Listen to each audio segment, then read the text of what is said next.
Hello and welcome to Keep On Cybertruckin, a podcast where electric vehicle enthusiasts talk about all things EVs and technology. Will is not with us tonight, but we have Chase here. My name's Eric. And so right before we came on, we were talking about how Chase, once again, has gone viral. It's how many...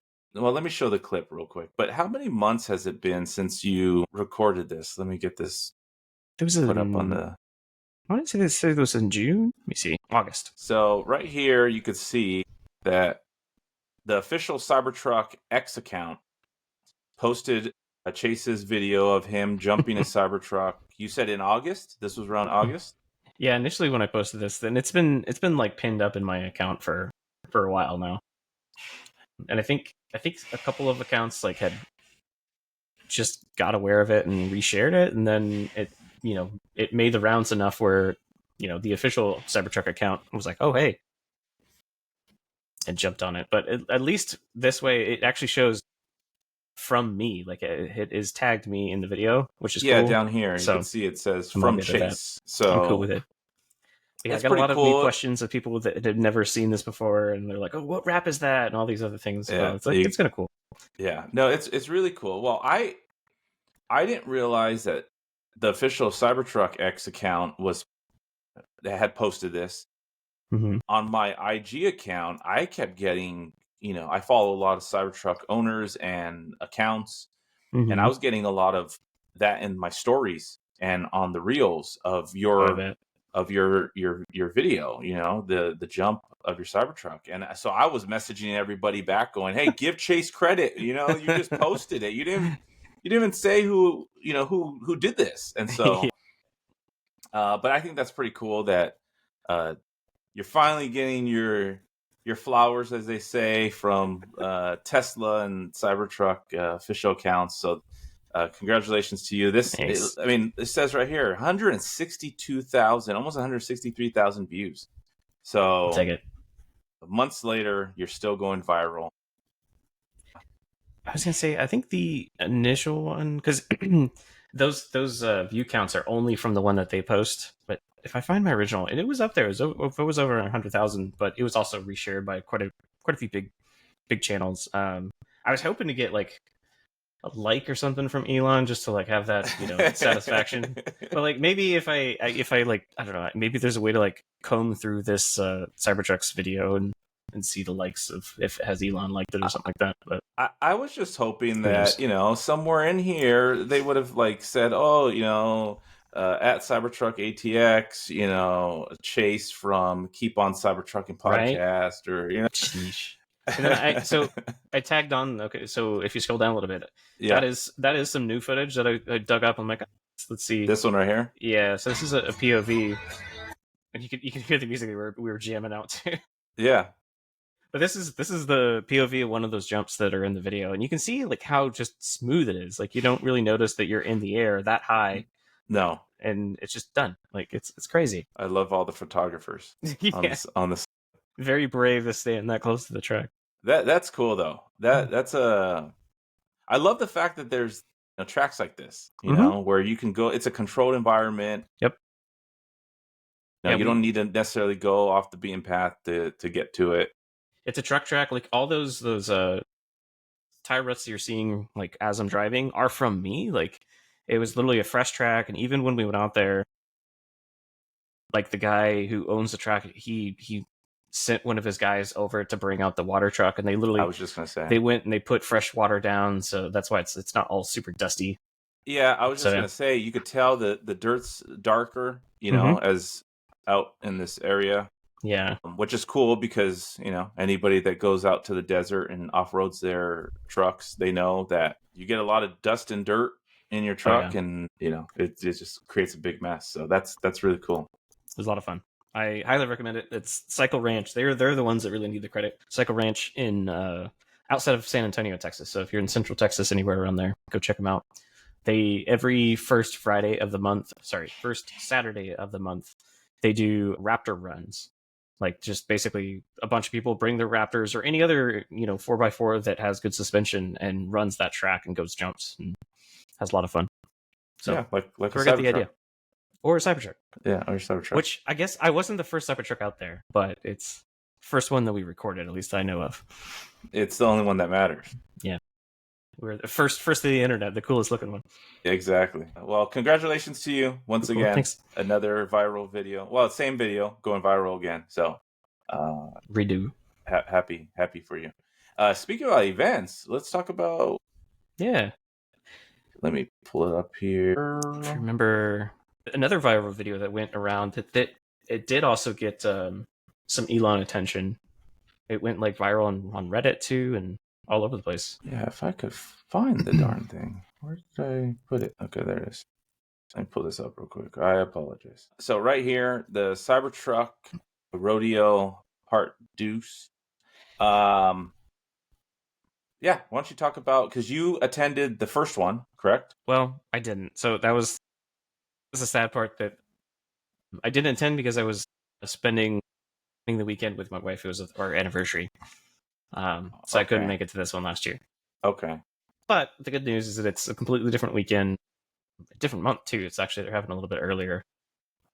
And this is going to be another take at it. It's going to be over at, I guess it's not technically Domo, because they had it at Domo last time, and I'm seeing it's Dove Nest Motorsports.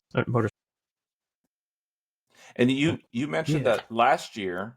What month was it last year? I don't remember. It was in June. Okay, so so it is Domo. It is Domo. Never mind. A Domo Dove Nest Motorsports Club, and it's up. It's kind of between Austin and Dallas. It's kind of like south of Waco, so it's closer to Austin than it is Dallas. But still, like, it's going to be. We're going to try to get up to 500 Cybertrucks this time around, and get a big convoy going. That is bonkers. Because I remember when this happened originally, and the videos that were going viral, going online, of, as you could see right here, all these Cybertrucks just shutting down the whole highway. And it's wild, how many trucks. And you said that there was approximately 200 trucks last year? Yeah, almost 200 last year. It was a lot, because I think they wanted at least 100, and they got well over 100, so it was good time. And now they want 500, so I wonder what that's really going to look like. Oh yeah, but the biggest thing about this is kind of like Glamis in a way, where this is kind of a friendly event that, if you're curious about taking your truck off road, this is probably the safest way that you could do it in an environment that you have people around to help if anything would go wrong. Now, I know last time that they had a switchback track. Shoot, I bet I could find some of the clips that it gave people a chance to kind of like rip in the dirt and see what the Cybertruck could do. They had one it was an S curve, but I remember there was a clip where one of the trucks was up on two wheels for quite a bit and still didn't flip over. That's crazy.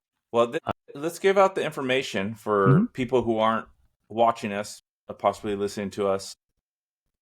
So it's happening on Saturday, April 12th at 10 a.m. from 10 a.m. to 5 p.m. Central Time. Correct. And it's at the Dove Nest Motorsports Club. If you want any information, you could reach out to the Tesla Owners Club of Austin, and I'm sure they'll pass along any information or answer any of your questions. But yeah, this is pretty cool. And totally. you did it's not a segue because we're going to stay here for a bit, but you mentioned Glamis. Want to let everybody know I got a Glamis video coming out tomorrow. Awesome. So it'll be live tomorrow morning, and so you can check me out in Glamis, off-roading, doing some cool stuff with the Cybertruck. So that's out tomorrow. But I want to show because you also provided the track for this event. And so I want to pull that up because I think that's insane the way it's exciting. You can even see on Google Earth how they're starting to they've been starting to cut through this track. But this is essentially a rally track that they're building. You can see as the top speeds are marked there on the track at 166 miles an hour. Oh yeah. Which, I mean, there's no way obviously the Cybertruck's not going that fast, but I don't think I'd be shocked to see some Cybertrucks get to max speed on the dirt, but we'll see. But I mean, the nice thing about this is it's kind of going at your own risk. So I think just the fun of just going around the track is is going to be really cool. Feeling that the Cybertruck kind of give out in the back and having that little play in the dirt is always really, really fun. Oh, I know very well in my adventures so far. But yeah, no, and I strongly encourage everybody to do these type of things. We've had Brian, who runs the Cyber Odysseys, on a few times, and I've talked about his events multiple times. But I strongly encourage it because I know that there's a lot of people who have never owned a truck or have never done any off-roading. At the Cyber Odyssey in Glamis a few weeks ago when I went, I know there's a few guys there, and we're all talking, having a good time, and you hear multiple times people go, I've never owned a truck before, and this is so cool. I've had so much fun at these Odysseys. I've never done off-roading. And so now you're in an environment where there's people there who are experienced off-roaders, people who know what they're doing, and kind of can walk you through the steps of getting your truck set up properly. If you were to get stuck or have any issues, there's people there who will help you, because let's be real, let's be honest. If you're in Glamis by yourself with a Cybertruck and you get stuck somewhere, good luck finding someone who's going to help you get out. You'll find somebody eventually, but I think you're going to get a lot of people just taking pictures of you and videos of you and then posting it. Look at this Cybertruck, they got stuck, and you don't want to deal with any of that. Oh, totally.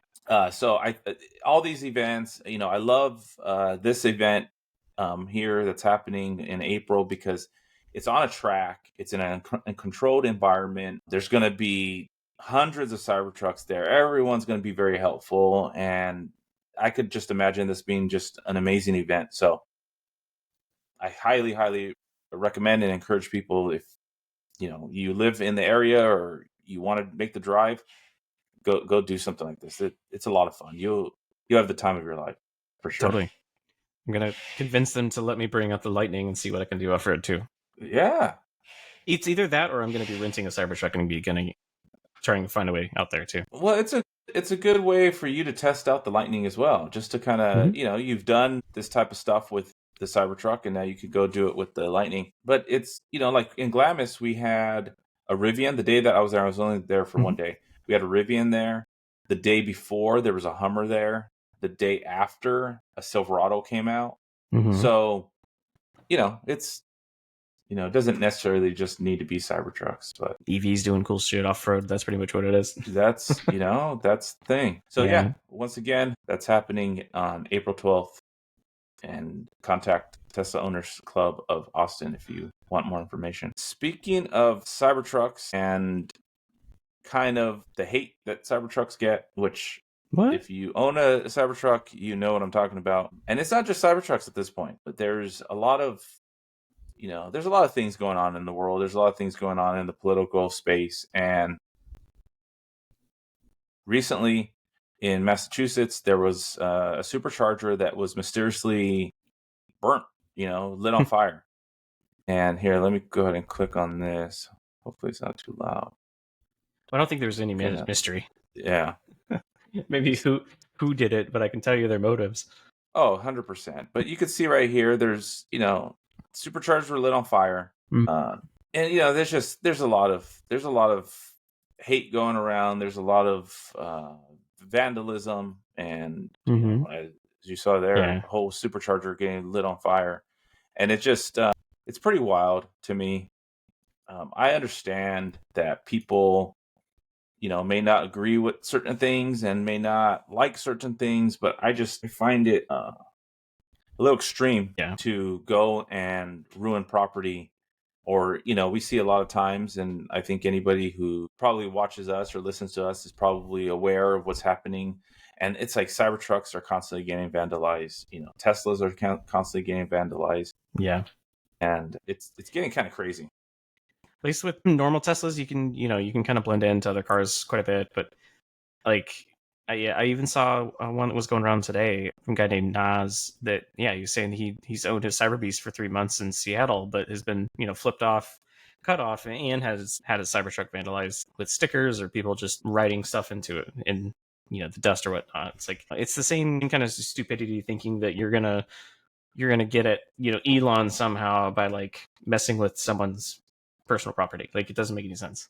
Like I guess if you wanted to like play devil's advocate, like burning the chargers somehow is like I guess better than just vandalizing someone's truck, but you're I don't understand. Like it doesn't make any sense. Either way, Yeah. just people don't be assholes. Like how hard is that?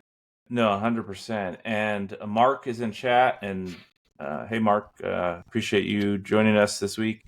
But he mentions in chat that the chargers are already repaired and back online, and that is That's indeed impressive. the truth. They, in a 48-hour turnaround, Tesla was able to go in, fully repair all of the charging stalls, and get them up and running again. So big kudos to That's the really Tesla team for doing that, because I'm sure anybody that, commuters or, whatnot, they rely on those superchargers, and now having to reroute to go somewhere else was probably a pain. But Tesla got that done really quick. But, that's, it shouldn't have to be that way. It shouldn't have to be where you have to go and repair these things and spend all that kind of money just because, there's some type of issues. But, talking about blending in a little bit more, well, I think some Tesla owners have taken that to a little bit of the extreme to try to disguise themselves. And as you can see here, that's good. There's some not Cybertruck owners, Tesla owners that, and I'm sure this has been going on for a long time. I think this was a thing that was going around, people just having fun with their cars. But nowadays, it's kind of makes a little bit more sense if you're trying to avoid vandalism. You can see this Model 3 has Audi badging on it. This Model 3 has Honda badging, and so on. Mazda That's just on too good. a Model S. You even have That one I like. Yeah. Toyota on the back of a Cybertruck on the tailgate. So, yeah, it totally looks like a Toyota now. Sure. And so, once again, Mazda and Honda and all that. But it's just, it's people going, hey, how can I blend in? And hopefully you don't do anything to my car.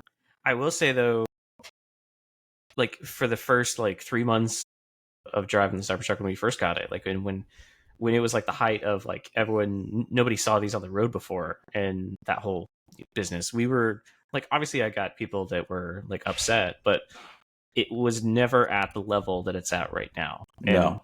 it's almost like the people that were upset then felt like more like people that just didn't like EVs because it wasn't gas vehicles kind of stuff. And even then they were very polite. They just wanted to chat and they were just curious. I mean, I literally only had one person flip me off on the road, and I didn't have a chance to even, interact with them. So it was just kind of a drive-by flipping. But still, like people were much more cordial back then, and now that it seems to be politicized, now it's like all hell's broken loose. Oh yeah, and I see it in my comments on my videos. I it's all over the place. People yelling at me. And then I mean, once again, a few weeks ago, I'm in Glamis. We're off-roading. We have a 16, 18 Cybertrucks, something like that. And you get people coming by on their side-by-sides or in their Raptors or whatever they're off-roading. And you get some people coming and doing thumbs up. And then you get some people that, you could just tell they didn't really do anything to us. I didn't hear anybody say anything to us, but and actually in my video, which comes out tomorrow, you'll see early in the video, I'm talking and there's a big lifted truck that drives behind me and he just revs his engine and he's got a big exhaust on it and it's, and so, he's clearly aiming that towards us. So yeah, it's fine, but I'm okay with that. All that. I'm okay with if you want to flip me off, go ahead, flip me off. I'm fine. You want to rev your engine, go ahead, rev your engine. I'm fine. I think I mentioned a couple of weeks ago, I had a big rig honk at me and he was shaking his head. That's fine. If that's what if I get you that upset, fine. But when you go and you start touching people's property, start doing things to people's cars, now now you're in a whole other category. Yeah. The revving actually makes me think, I don't know if I had talked about it briefly, but the Lightning Platinum specifically has the engine noise and like artificial engine noise, which it still makes me laugh to this day because it's like you'll be driving along and you press the gas and you hear it go woo, like it revs up like you would, and it revs down as you like slow down too. So like it's tried to like mimic what it would sound like as a truck. But I'm curious because of how the Cybertruck did away with the actual like physical air horn, and they now have like a speaker horn. Even like our foundation trucks, the early ones did have an air horn with it because they weren't sure if they were able to get it approved. Because it's like, I think it's a NHTSA thing or something they needed to get approved. Yeah, I think so. Yeah. But since it's a speaker, I wonder if they could eventually come out with an update to give it some engine noises if you so wish. I don't see why not. If any of the Teslas, it would make more sense on the Cybertruck, but let me ask you though, how do you like that? Do you have that turned on? Do you like the artificial engine noise, or do you like the quiet of or the hum of the motors? I leave it turned. Actually, I don't hear the motors. If I turn that off, the motors are really quiet compared to the Cybertruck. If anything, I hear the motor of the AC more than the truck. But I just leave it on because I think it's hilarious. But I mean, it's I don't know. It's like it's something to hear. But it's funny because it's psychologically, if I'm not thinking about it, I do forget that. Oh wait, this is an EV. So I think there is something to it. That I think they did it on purpose. And honestly, they should have went like full swing and put it on all of their EVs, not just like the top trim, as like a cool add-on. But I think it would be a nice feature for people that are like EV curious and still not sure about jumping ship yet. So the Lightning, it's only on the top trim? Yeah, it's only on the Platinum. Interesting. That is interesting. I wonder. It's Ford. They, how they do. They like, wow. What can we chop down to get a base trim? Let's be real. It's all of them. That's true. It's pretty much all of them. Speaking of, have you test drove anything yet? I have not, to be honest with you. I'm actually going this weekend. Mm-hmm. See, I'm always busy with my kids and my son specifically. He plays travel basketball, and I mean, 2 weekends ago we were in Arizona. Last weekend we were in Las Vegas. Now this weekend we have the weekend off. So Saturday is my plan. I want to go try to look at stuff because a little update. When I went to Arizona, I drove both trips, Arizona and Las Vegas. I drove the Jeep, the 4x8, 5.5 hour drive to Arizona. When I got to the parking lot, I got out. We had some friends there, parents of my son's teammate, and I got out and I literally looked at them and I was like, yeah, I can't do that. I can't do these long trips without my Cybertruck. Like, there's no way, that's one thing I'll tell you. The thing that I didn't think I would miss the most is FSD. That's interesting. I've always said going into buying the Cybertruck, it was kind of like, I'm forced to get FSD. I've had FSD on my Model 3, never really used it. I'm not going to pay $8,000, $12,000, whatever the price was at the time. I'm not going to spend the money on that. I have no interest in doing that. I like driving, so I'll drive. It's okay. Man, do I miss FSD. And my son, we're always running around, practices, training sessions, all that type of stuff. He tells me, well, Dad, just like in the Jeep, he'll tell me, Dad, just put the car and let it drive itself. This car doesn't have that. I can't do it. And it's funny because it took me probably 2 hours into my drive to Arizona to figure out how to use the adaptive cruise control on the Jeep. Oh, no. Because there's all these buttons for the cruise control. And it's like, there's no clear instructions of, okay, you have to press this one first, then this one second, and then make your adjustments here. Yep. So I was messing with, probably the first, to be fair, 45 minutes, I was just driving. And then I finally went, oh, shoot, the car has cruise control. Let me try to figure this out. And I couldn't figure it out. And then probably around the 2.5 hour mark into the drive, I finally figured it out. And I was like, okay, now I have adaptive cruise control. That helped. But it's not FSD, as we all know. It's my gripe about the Ford too, because it is kind of like a step button, because it's you can have some of the features on all the roads, but not all of the feature on every road, because it's only the Blue Cruise is only on like mapped highways. But you have to, it's like you have to have the lane assist on, and then you do the cruise control on, and then if both of those are good, and then it'll activate Blue Cruise after like a minute. Yeah, it's weird, all these steps, and that is what I'm curious and interested in as I go down this journey of trying to find my next vehicle, which I need to figure out sooner than later because I'm going up to the Bay Area in early April, and I need to have my new car by then. So I can't do the Jeep.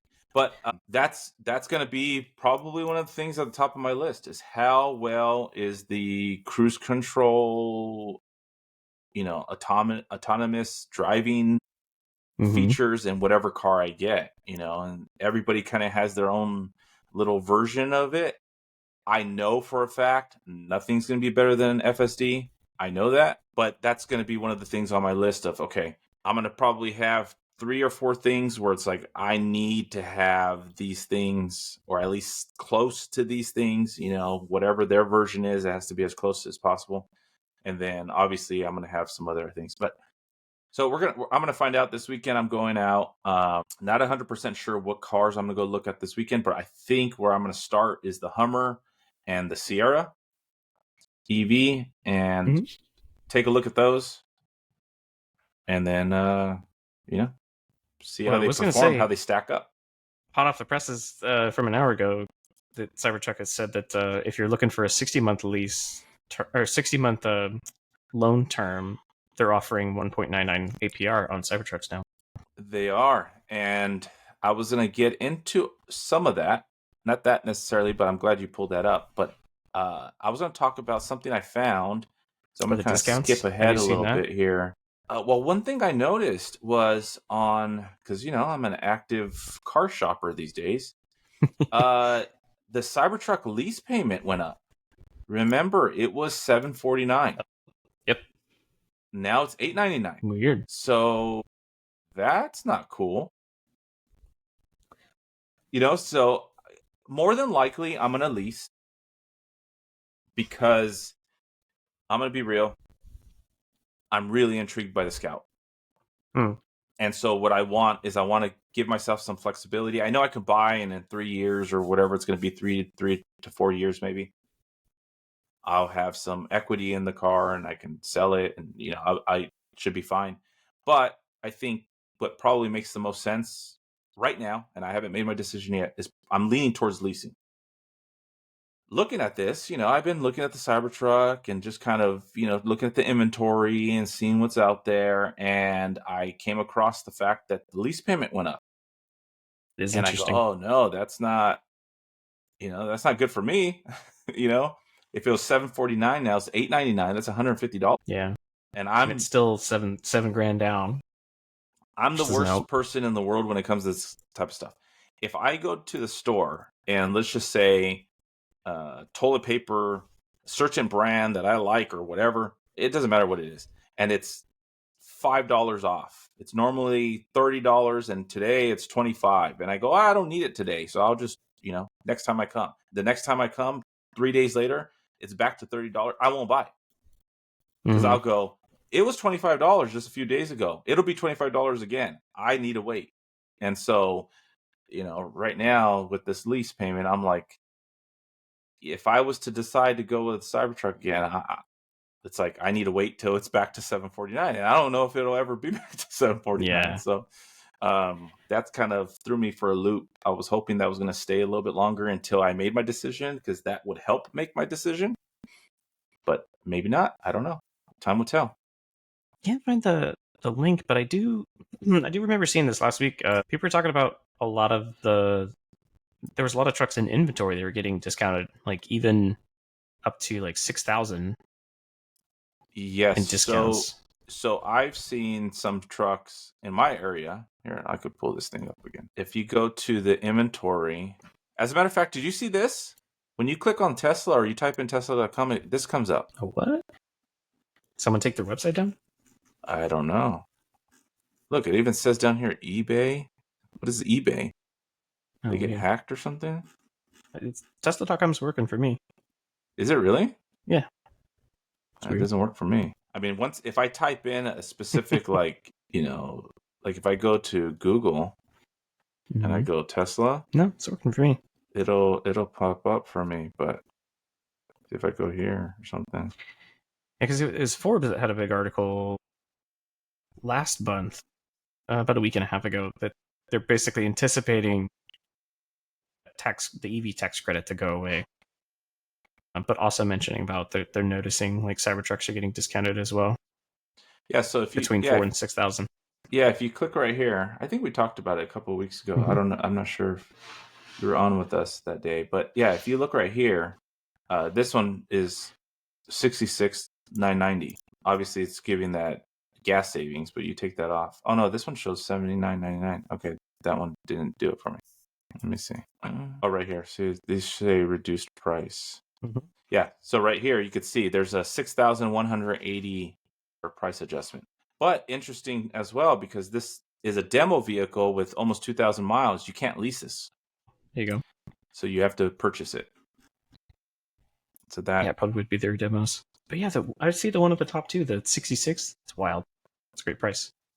Oh wait, price includes the EV tax credit and the gas savings. Ah, shoot, yeah, you're right. Never mind. Sorry. Yeah, it's anybody that's shopping, you got to pay attention to all that stuff because it's they know what they're doing. They put a lot of savings in there. But we're getting close. Like that's where I'm saying like people that are buying these in the 70s that go to sell even a year from now are going to be selling them used to a dealership in the 50s and 60s. Yeah, no, 100%. So it's a matter of time. But I mean, I will say, my son even tonight getting out of the truck, he was like, "I really love this truck." Talking about the Lightning. Good. That's really good. So he's forgetting about the Cybertruck. Maybe, but I mean, we still see Cybertrucks all the time, so it's like, yeah, he's happy. About it. He's happy though. Well, hopefully we can take him off road on the the Rodeo. See what he thinks then. Yeah. Jay's in chat. He's asking, do we get the $7,500 tax credit? Well, that's now available for new Cybertrucks. Yes. All right. We did not. So for us, we no longer have Cybertrucks, but for you, Jay, you got yours last year. No, you do not qualify for it. Now, I do hear that if you have it under your business, that you can do something there. I've heard about that too. So go talk to a CPA is what my recommendation. Yeah, would be my recommendation to. We can't give any official advice, but I will confirm that I've heard some things too. No. Yeah, so if you have a business, you're using it for business reasons, talk to a CPA is what I would say. Like Turo and let YouTube. So you could see. Oh, see now Jay's saying the 179. Yes, Jay. That's a random number. Yeah, section 179, 100%. If you don't know what that is, once again, go see your CPA. Mm-hmm. Ask him. Tell him you got a Cybertruck and you want to explore section 179. And I'm sure he will know exactly what that is, and he will walk you through whether or not you can use that. Yeah. Needed it. So I want to talk about some cool, we're always talking about superchargers and supercharging locations and the evolution of superchargers. And so one thing that actually Will sent us this week was the fact that Tesla and Steak and Shake are working together. There's not really many Steak and Shakes out my way. Actually, there's a map down here. You can see right here. There's not very many near me. There's a couple, but I'm a bigger fan because obviously, like in the middle of that, like big sea of red, that's where I grew up. So I'm a huge fan of Steak and Shake. So perfect, right? Mm-hmm. They're going to be building a Tesla supercharging stalls at Steak and Shake locations. As you can see here, there's already 6 sites signed already with 20 plus sites in design review. And as you can see, the official Steak and Shake X account says, thank you, Tesla Charging. Let's do over 100 locations. Consider all sites approved. So Steak and Shake is fully in with Tesla and wants to get these, superchargers locations at their, restaurants. So that's really cool. That's something that, because I've complained about that before about how a lot of just EV charging stations are always kind of like in the back corner somewhere in a weird parking garage or something. You got to walk a distance to get to, something. And, just being able to park and then just get out of your car like normal and just, within 10 feet, get into a restaurant. That's the ideal situation, right? Right. So I'll see if I can find it, but I vaguely remember there's one specifically at I posted about it. There's one at a brewery that's like one of my favorite breweries in town that it's right in the parking lot. And I think they give That's you they give you a discount or some kind of like perk inside of the brewery if you show proof that you're charging. nice. Like I think Steak Shake could easily do the same thing, like whether it's like a free milkshake or whatnot. I mean, easy peasy stuff to do right there. And Steak Shake is more like the fast casual sit down restaurant, so you can get in and out and still be okay on charging time pretty quick. No, that's cool. And I'm hoping that more and more of these eateries start, getting on board with stuff like that, just to kind of, make things easier for people. Speaking of making things easier, I know something that we saw at the Robotaxi event was the wireless charging pad. Mm-hmm. And there's been a little bit more information that's come out recently.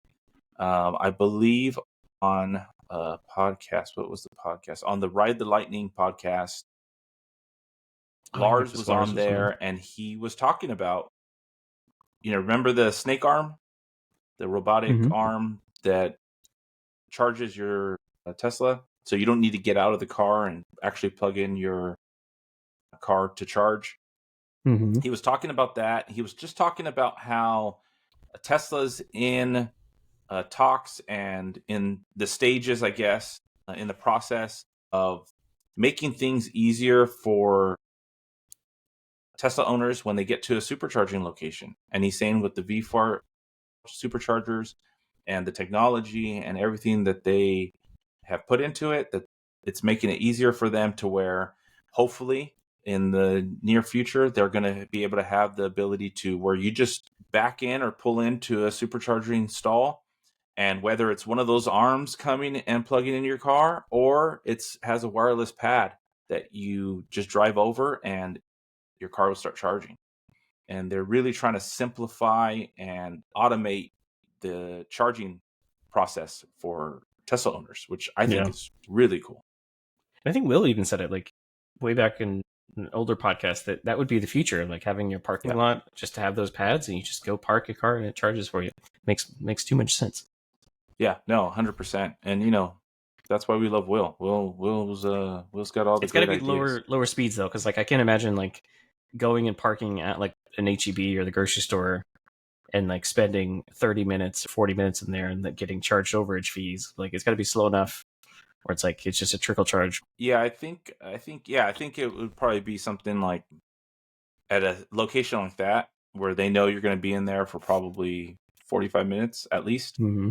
Then maybe a slower speed, but maybe off the highway on a traditional route that's popular for road trips, then you want that extremely fast speed. But we'll see. But I just love the fact that Tesla's always innovating. They're always pushing it, and they're always trying to make the experience as easy as possible for the vehicle owners. So I love that. I think that's something that's really great. And speaking of supercharging and the NACS or NACS, as we learned from Amir, that actually won one of Motor Trend's awards of technology or tech of the year, as well as steer-by-wire for the Cybertruck. So, as we've talked about, we've had many discussions about how the NACS is becoming the industry standard, which is fantastic from the standpoint of not needing adapters and not needing to deal with all that stuff. And then, the Cybertruck with steer-by-wire, which is, once again, one of the things that's going to be on my list of when I go look at these other cars, none of them are going to have steer-by-wire. I know that. But, steer-by-wire made driving easy. Mm-hmm. And so, when I go test these other vehicles, like, how do they feel? Because I know none of them are going to feel as good as a Cybertruck, but, how close can they get? Yeah. The only one I think you could, I'm curious to hear your thoughts on. I actually want to try it too. Is the Denali, because it has the 4-wheel steering. Like that's the closest we're gonna get with it. Yeah. But with the Cybertruck having 4-wheel steering and steer by wire, it's game changing. It's and I'm glad that Motor Trend did that. I'm glad that they gave them that award and the kudos of giving them Tech of the Year for steer by wire, because it's you can't say enough about it. I always tell everybody when they when, as you know, we were talking about earlier, you get out of the car and some guy walks up to you and go, "Oh man, your car's ugly," or whatever they say, or they say this is super cool. One of the first questions is, "How do you like it?" And I always tell people, when you drive one, you will quickly understand why people want this car. Because it is one of the best driving vehicles I've ever owned, because it's fantastic. Especially for a truck. When that's the thing for me, is that's when it blows my mind. It's like, it drives amazing, but then when you think about it and you go, it's a truck and it does all these truck things, it's crazy. It's mind blowing. It's really, really crazy. So yeah, I was like, especially if like I'm sitting at a stoplight, I would be like, yeah, look at the back wheels, and I would turn it. The back wheels would turn, and they were like, whoa, because not too many vehicles even do that on the road either. No, very, very few. And then anytime I would have like a renter sitting in the driver's seat, that's the first thing I'd do. Like, all right, well, step on the brake pedal, turn the wheel all the way until you can't, and they'll go whoop, and then you would feel them like want to do like the overhand, and they would get it right away. They're like, oh, I don't have to actually do that. Yep. No, and I think I talked about it a few weeks ago that one of my buddies owns a Silverado, and when I took him, and I did a video with him, when I took him driving, I had him do a U-turn, and when he did it, he was just like, wow. And because he owns Silverado, and he goes, there's no way I could have done that U-turn with my truck. Right. The fact that I was able to do it with your truck, which is about the same size, that's crazy. It's wild. With one finger, just whoop. You could literally do it with one finger, 100%. Power share update. There was there was a power share update from Tesla, from the official Cybertruck X account, which, by the way, shared Chase's jumping video of the Cybertruck. Go check it out. So they talk about the power share here. We'll kind of go through it. It says power share home backup has been enabled for customers who have solar in their home's backup circuit. This feature enables you to use solar energy to power your home and charge your Cybertruck during an outage. I like how they put me in parentheses. So that's cool. That's cool that it's finally, because I know that was like they had some complications with that when you had a solar system and then you're adding the power share. There's some issues there. So now that's no longer. It should work perfectly fine now. I guess that's a big benefit for you because you still have the hardware installed, right? I have the hardware installed, but it's not Edison, which is my electric company, hasn't activated it. So there's something back there. I don't even know what it is. It's in a bag. And it's in a bag, and I could see through the bag that there's a light like blinking. And the electrician, when he came out and installed it, he said, just leave that alone. Don't touch it. Don't mess with it. Edison will show up. They'll take whatever those components are out of the bag, and they'll do what they need to do to like turn your system on, turn on the power share. Well, that bag is still back there, and Edison has never come to do anything. And remember, in I think it was June or July, I received an email from Tesla stating that Edison pretty much hasn't approved the activation for me. And so they gave me the credit. That's when they gave me free supercharging for 1 year. And to this day, I still don't have it. It never got turned on for me. So I'm hoping maybe some of this will fix that, but I'm not sure because I know it's my power company that's kind of having the issue. So right. Well, I don't know. Something I've been actually looking into with the Lightning, because that's kind of the big downside is their like official power share type equipment. It's just too expensive for what you're getting out of it. However, there's kind of an alternative that I've seen a lot of Lightning users do, and it's basically just install their own generator switch from an electrician and then run the 240 volt out of the bed to the house and doing it that way. Interesting. Which in theory you could also do with the Cybertruck, and I would be curious to see someone to try that. But it wouldn't be as efficient, obviously, but it could be another way to like, I don't want to use this term because he gets too much credit in other ways, but jerry rig it into another way to do it. Well, you're But a yeah. Ford guy now, so now you can say that, Oh yeah. Oh yeah. Sponsored by Ford. Yeah, that would, and I'm sure that would be a lot cheaper. Yeah, to do it that way. Maybe $1,000 for an electrician to install one of those. Yeah. Yeah, I didn't even think about that. But this tweet, I guess we would call it, goes on to say, also, PowerShare Home Backup has been enabled for customers who have Backup Switch Plus are in approved utility. See, there goes that approved utility thing. I don't know.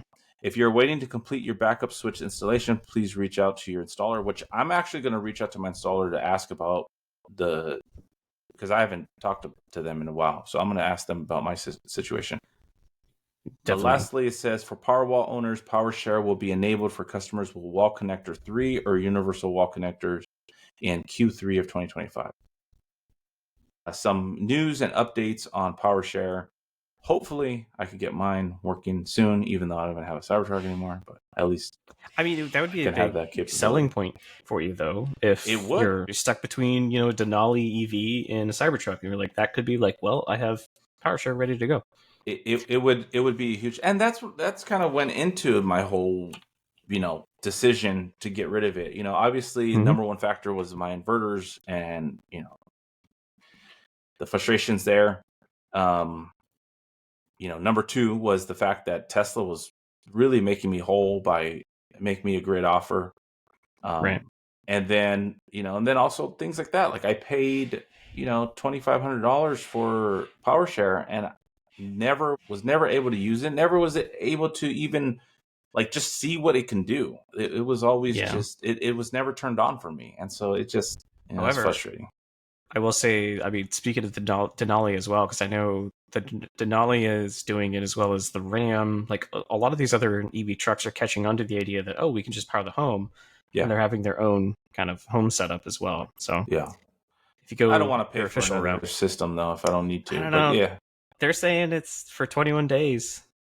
I mean, that's not bad. No, it's not bad at all. Well, so speaking about my situation, I've since my video went live, I've got a lot of people giving me a lot of really cool suggestions, a lot of positive feedback, people showing me a lot of support.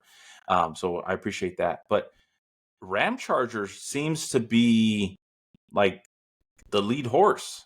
I'm getting a lot of people telling me to wait for that. Yeah. My response to them, and I've been responding to as many people as I can, my response to them is, I'm really open to that. I just don't know how long, what that timeline looks like. Yeah. Because it just says 2025, I believe. When is that? Have we had or heard any official price yet? Price, and there's no price. No official price and no official release date or timeline. And knowing it's a classic vehicle company, they're probably going to even cut down all the trims as well. So you probably could even get a cheaper version that doesn't even have the generator, I would assume. So who knows? Yeah. No, it's let me see. I'm going to show it right here. Ram Charger again for anybody that's interested. Yeah, this thing. I'm really intrigued by it. Impressive numbers for sure. Yeah. No, 100%. The payload, the range, obviously. I know it has the gas generator. I know I did get some comments about that. Like, why would you? Isn't that counterproductive? If you're an EV person, why would you want a gas generator?